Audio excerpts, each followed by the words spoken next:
안녕하세요. 타임포럼 알라롱입니다. 안녕하세요, 틱탁입니다. 얼마 만이신가요? 한 2주 된 것 같아요. 오랜만이셔서 로딩 시간이 좀 필요하신 건가요? 아니, 로딩 시간이 있는 게 아니고 진행을 안 해보고 떠넘기려고. 이제 키미세븐 형이랑 저랑 둘이 해야 돼요. 저는 퇴물이기 때문에 여기에 앉아있으면 안 될 것 같아요. 그렇게 되신 지는 좀 됐습니다. 그걸 남의 입으로 들으면 좀 짜증나요. 오늘은 무엇을 하기로 했죠? IWC 포르투기서 퍼페추얼 캘린더를 가지고 왔습니다. 예전에 한번 언박싱 하신 적 있으시죠? IWC의 변천된 박스사를 보여드리면서 파우치가 들어있는 최신형 박스와 특이적 퍼페추얼 캘린더의 박스가 거의 다르지 않다고 해서 스킵을 하려고 합니다. 언박싱 했던 모델이 파일럿워치, 스피파이어, 네. 크로노그래프였는데 그래도 이거는 퍼페추얼 캘린더잖아요. 사이즈가 똑같나요? 똑같대요. 퍼페추얼 캘린더에는 예상하게 되는 패키지가 있잖아요. 이만큼 실망했어요. 아주 이만큼. 아주 많고. 패키지가 궁금하신 분들은 IWC 빅파이어 크로노그래프 언박싱 영상을 보시면 어떤 패키지로 구성되어 있는지 아실 수 있으니까 꼭 한번 보시길 바라겠습니다. 자, 그래서 언박싱은 마무리가 되었고요. 이것도 제작자를 갈아 넣으셔야죠. 그림판으로 그려놓는 칼라로 부탁드리겠습니다.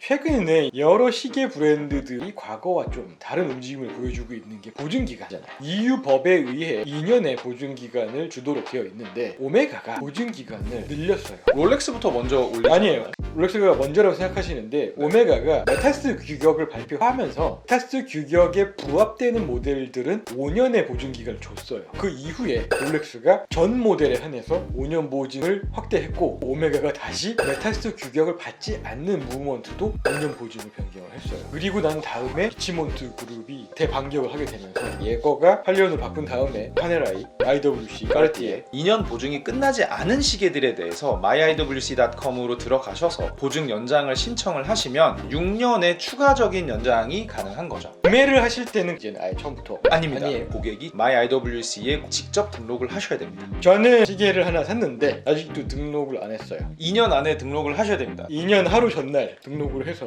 그러다가 신청 못하고 2년에서 끝나길 간절히 기도해봅니다. 퍼페추얼 캘린더 기능은 데이트 기능 중에서 가장 발전한 기능이잖아요. 애뉴얼 캘린더라고 하는 2월 마지막 날에 한번 조정을 해주면 나머지 달에는 시계가 알아서 조정을 해주는데 퍼페추얼 캘린더는 시계가 멈추지 않는 이상 모든 날짜 정보를 시계가 알아서 바꿔주죠. 지금 2월 중순인데 게다가 올해는 균년이에요. 2월이 29일까지 있는 해란 말이죠. 퍼페추얼 캘린더를 가진 분들이 가장 선호하는 해란 말이죠. 가장 심장이 쫄깃한 해이기도 하죠. 4년에 한 번 돌아오는 빅 이벤트. 거기에 맞춰서 이 퍼페추얼 캘린더를 마련을 하셨군요. 그렇진 않은데 네.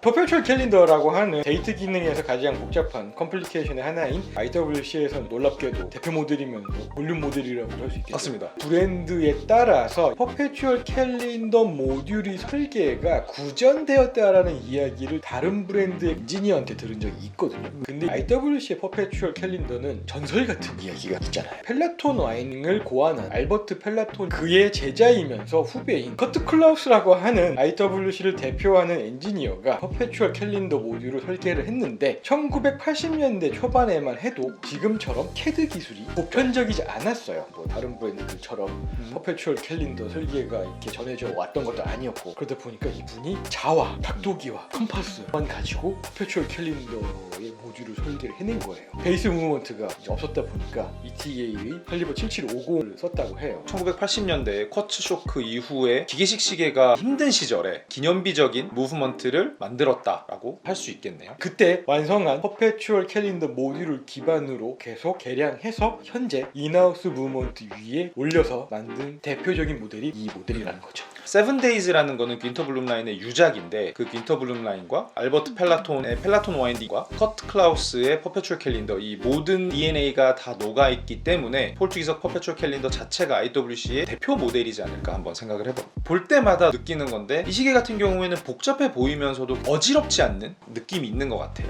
특히 저 라인업이 가지고 있는 정갈한 디자인의 퍼페추얼 캘린더의 기능적인 부분이 배치가 되어 있는 시계라고 할 수 있겠죠. 케이스 지름이 44mm가 넘기 때문에 기능을 넉넉하게 담아낼 수 있는 능력도 있는 거죠. 다이얼 구성을 보면은 12시 방향에 뭐가 있나요? 로고가 있습니다. 네? 표시라고 해야 되는데 문페이즈 밑에 IWC 샤프하우젠이 있고 3시 방향에는 파워리저브랑 같은 축에서 날짜가 있고요. 9시 방향에 초침과 같은 축에서 요일 인디케이터가 있습니다. 6시 방향에는 월, 7시 방향에 2020이라고 하는 디지털 연도 표시 기능이 있습니다. 윤년이 없네요. 조금 특이하다라고 할 수 있는데 퍼페추얼 캘린더들은 윤년 표시를 하고 있는 경우가 있는데 사용적인 관점에서는 윤년보다는 연도 표시가 있는 쪽이 조금 더 사용성이 좋죠. 이 시계 자체가 두께가 좀 있는 편에 속합니다. 무브먼트의 두께도 있고 그 위에 퍼페추얼 캘린더에 모듈이 얹어져 있기 때문에 그만큼 더 두께감이 있고요. 글라스가 돔 형식으로 올라와 있어요. 시계가 더 예쁘게 느껴지는 부분 중에 하나라고 생각을 합니다. 케이스의 두께가 15mm에 육박하는데 실제로 봤을 때는 그거보다는 얇게 보이는 이유가 구역별로 가공을 달리했기 때문이라고 봐요. 대부분의 면적은 헤어라인 가공을 했고 케이스백과 베젤 부분은 유광의 폴리싱 가공을 해서 헤어라인 쪽으로 집중이 되다 보니까 착시 현상에 의해서 15mm가 조금 미치지 못한 두께처럼은 보이지 않는 것 같습니다. 베젤이 안쪽으로 오목하게 들어가 있어요. 대부분 근데 볼록하게 튀어나와 있는데 이 모델은 오목하게 들어가 있는데 이게 포르투기저 디자인 특징 같은 거. 베젤이 더 얇게 느껴지는 느낌을 가지고 있고 무브먼트는 포르투기저 오토매틱을 리뷰하면서 보셨던 무브먼트와 기본적으로는 동일하지만 차이점이 있습니다. 로터의 소재가 다릅니다. 포르투기저 오토매틱은 메달만큼인데 포르투기저 퍼페추얼 캘린더는 전체가 다 골드인데 무브먼트의 지름 자체가 크다 보니까 로터도 클 수밖에 없을 테고 그죠. 로터가 크다는 얘기는 금이 많이 들어갔다는 이야기잖아요. 알라롱님께서 좋아하시는 금이 듬뿍 들어간 시계라고. 너무 좋습니다. 저는 이 모델 너무 좋고 개인적으로 솔리드백으로 나왔으면 좋겠어요. 금이 더 들어가서 네, 로드무로 도금한 무브먼트의 표면과 골드가 대비를 이루어서 아름다운 것은 사실입니다. 펠라톤 와인딩 시스템이 검정색 세라믹으로 되어 있어요. 블루 스티의 색 대비도 굉장히 재밌습니다. 아름다우면서 볼거리가 많고 금도 많이 들어있는 무브먼트 구경하기에도 굉장히 적합한 데다가 비율적으로도 좋고 기분도 좋습니다. 구매하시겠습니까? 아니요, 솔리드백 나오면. 그렇게 빠져나가시나요? 그럼요, 이걸 살 돈이 없습니다. IWC의 퍼페추얼 캘린더는 날짜를 포함한 요일, 월, 홈페이지와 크라운 하나를 통해서 통합 조정되도록 되어 있습니다. 클래식한 퍼페추얼 캘린더의 경우에는 케이스 측면에 커렉터라고 하는 버튼을 순서대로 눌러서 변경하는 방식인데 IWC는 그렇게 하면 사용 설명서를 읽지 않는 유저들이나 사용이 익숙하지 않은 분들이 오조작을 하는 문제가 있기 그죠. 때문에 모든 정보를 크라운으로 통합을 해서 그냥 돌리기만 하면 모든 정보들이 함께 따라오는 방식을 택했어요. 퍼페추얼 캘린더를 조작해본 건 처음인 것 같아요. 고장나면 알죠? 사는 거? 네, 그렇습니다.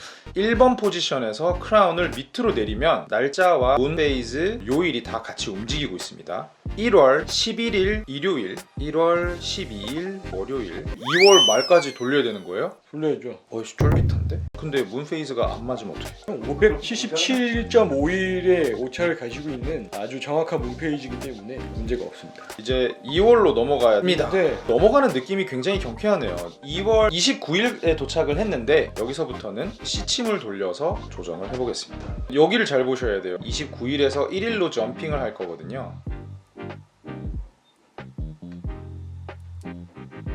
3월 1일이 되었습니다. 다른 날짜 정보들도 바뀌었나요? 요일도 바뀌고 월도 바뀌고 이제 문페이즈도 바뀌었죠. 12월 31일에 이제 연도가 바뀔 때 재미가 있을 것이라고 생각을 합니다. 돌려봐요. 이 시계도 3월 1일까지 착용하면 안 되는 시계가 된 거잖아요. 근데 뭐 돌려봐요.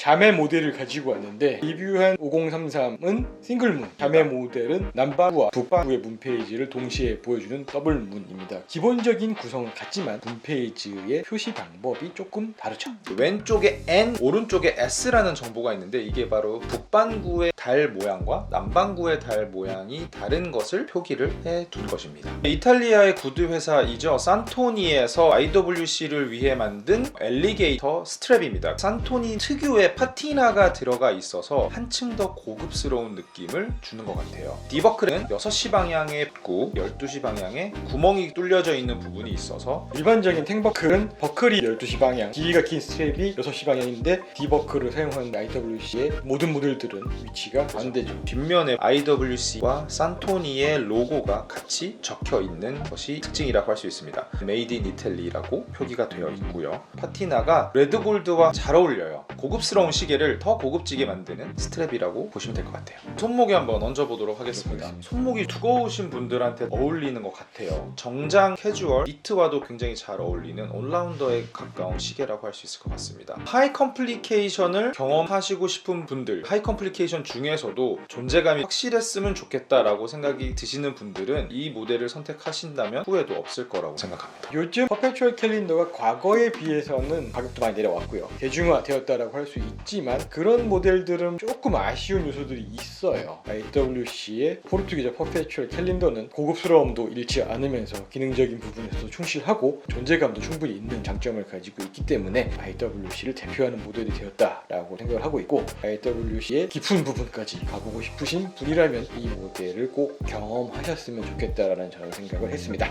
갖고 싶어요. 가격 오른다면서요? 4월 1일부로. 지금은 가격이 4,670만 원입니다. 근데 이 영상이 로딩이 될 때 즈음에는 아직 안 올랐을 거예요. 그 전에 릴리즈 하려고 해요. 일부러 네, 똥줄 타게 하려고. 3월 30일쯤에 릴리즈 하면 얼마나 재밌겠어요. 제가 옛날부터 꿈꿔오던 시계 중에 하나였는데 제 손목에 얹으니까 사람의 마음이 콩닥콩닥 거리네요. 커트 클라우스가 본인의 영화에 출연해서 얘기하잖아요. 이런 시계가 스마트한 시계라고. 사람이 좀 스마트해 보이지 않습니까? 스마트한 건 모르겠고 조금 더 있어 보이는 건 맞는 것 같아요. 그 스마트로 정도면 하면 됐어요. 저희는 다른 시계로 다시 돌아오도록 하겠습니다. 고맙습니다. 감사합니다.